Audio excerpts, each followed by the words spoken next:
প্রতি বছর দেশের রাসায়নিক সারের চাহিদা হচ্ছে ৬০ লাখ মেট্রিক টন, যার প্রায় ৮০% আমদানি করা হয়। আর রাশিয়া হচ্ছে বাংলাদেশের প্রধান সার সরবরাহকারী। কিন্তু চলমান ইউক্রেন রাশিয়া যুদ্ধ, ডলার সংকট ও স্যাংশনের কারণে বাংলাদেশ সার আমদানিতে হিমশিম খাচ্ছে। আর খাদ্য উৎপাদন সম্পূর্ণ নির্ভর করে সার সরবরাহের উপর। তাই সার সরবরাহের সংকট মানে হচ্ছে খাদ্য সংকট হবে, এটাই স্বাভাবিক। কিন্তু প্রশ্নটা হচ্ছে বাংলাদেশ কেন সার আমদানি নির্ভর আর কেন নিজ দেশে উৎপাদন বৃদ্ধি করতে পারছে না, এটাই জানার চেষ্টা করব আজকের এই ভিডিওটিতে।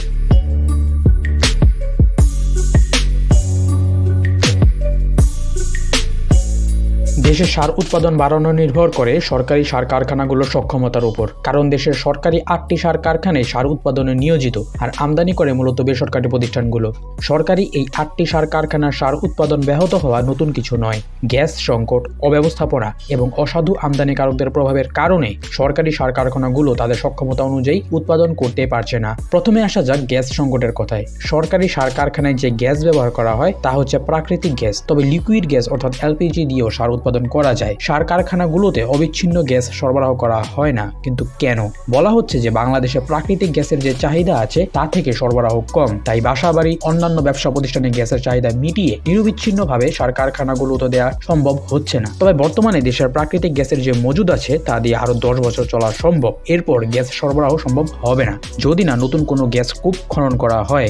এখানে এটা জানানো গুরুত্বপূর্ণ যে বাংলাদেশ গত 13 বছরে মাত্র 17টি গ্যাস কূপ খনন করে। এখন প্রশ্নটা হচ্ছে তাহলে আরো গ্যাস কূপ খনন করা হয় না কেন? বাংলাদেশ যে এলপিজি গ্যাস আমদানি করে ও সরবরাহ করে তা সম্পূর্ণ নিয়ন্ত্রিত হয় বেসরকারি কোম্পানিগুলোর দ্বারা। গ্যাস কূপ খনন করে যদি প্রাকৃতিক গ্যাস সরবরাহ করা হয় তাহলে বেসরকারি কোম্পানিগুলো বেশি দামে তাদের এলপিজি বিক্রি করতে পারবে না, আর তাই একটি গ্যাস সংকট তৈরি করা হচ্ছে। দ্বিতীয়ত, সার কারখানাগুলো সার উৎপাদনে অনেক গ্যাস অপচয় করে। উদাহরণস্বরূপ 4টি সার কারখানায় একদিনের সার উৎপাদনে যে পরিমাণ গ্যাস অপচয় হয় সেই পরিমাণ গ্যাস দিয়ে পুরো দেশের জন্য একদিনের জন্য বিদ্যুৎ উৎপাদন সম্ভব। এত গ্যাস অপচয় হয় মূলত পুরাতন ও নষ্ট মেশিনারিজ ব্যবহার করার কারণে।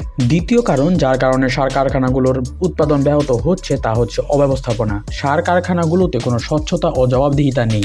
যেমন 2022 সালের নভেম্বরে যমুনা সার কারখানা থেকে 30 কোটি টাকার সার গায়েব হয়ে যায় এবং এরকম ঘটনা প্রতিরোধ করার জন্য এখনো কোনো ব্যবস্থা নেওয়া হয়নি। এছাড়াও সার ব্যবসায়ীরা জানান সরকারি সার কারখানাগুলোর সার মানসম্পন্ন হয়, আর সেটাই তারা চান। কিন্তু সরকারি সার কারখানার কর্মচারীরা ভালো সারের সাথে আমদানিকৃত কম মানের সার মিশিয়ে ব্যবসায়ীদের সরবরাহ করে। ব্যবসায়ীরা জানান তারা জিম্মি, তাই বাধ্য হয়েই তাদের এরকম সার ক্রয় করতে হচ্ছে। সবশেষে যে কারণে সার উৎপাদন ব্যাহত হচ্ছে তা হচ্ছে অসাধু সার আমদানিকারকদের প্রভাব। সার ব্যবসায়ীরা অভিযোগ করেন অসাধু সার আমদানিকারকরা নানা অজুহাতে সরকারিভাবে সার উৎপাদন বন্ধ রেখেছে। এখানে আমদানিকারকদের উদ্দেশ্য হচ্ছে সার উৎপাদন কমানোর মাধ্যমে দেশকে আমদানি নির্ভর করে তোলা, যাতে তারা বেশি দামে সার বিক্রি করে লাভবান হতে পারে। কারণ যদি সারের উৎপাদন কমে যায় তাহলে সারের সরবরাহ কমে যাবে, আর সরবরাহ কমলে সংকট তৈরি হবে, তখন বেশি দামে আমদানিকৃত সার বিক্রি করা যাবে। এই 3টি কারণেই মূলত বাংলাদেশ সার উৎপাদনে ব্যর্থ হচ্ছে।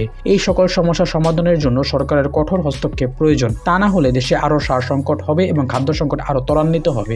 এই ভিডিওটিতে আমি যে সকল বিষয় আলোচনা করেছি সেই সকল বিষয়ের ইনফরমেশন সোর্স আমি ভিডিও ডিসক্রিপশন বক্সে দিয়ে দিয়েছি, আপনারা চাইলে চেক করতে পারেন। আর ভিডিওটি ভালো লাগলে অবশ্যই লাইক, শেয়ার, কমেন্ট এবং সাবস্ক্রাইব করে পাশে থাকবেন।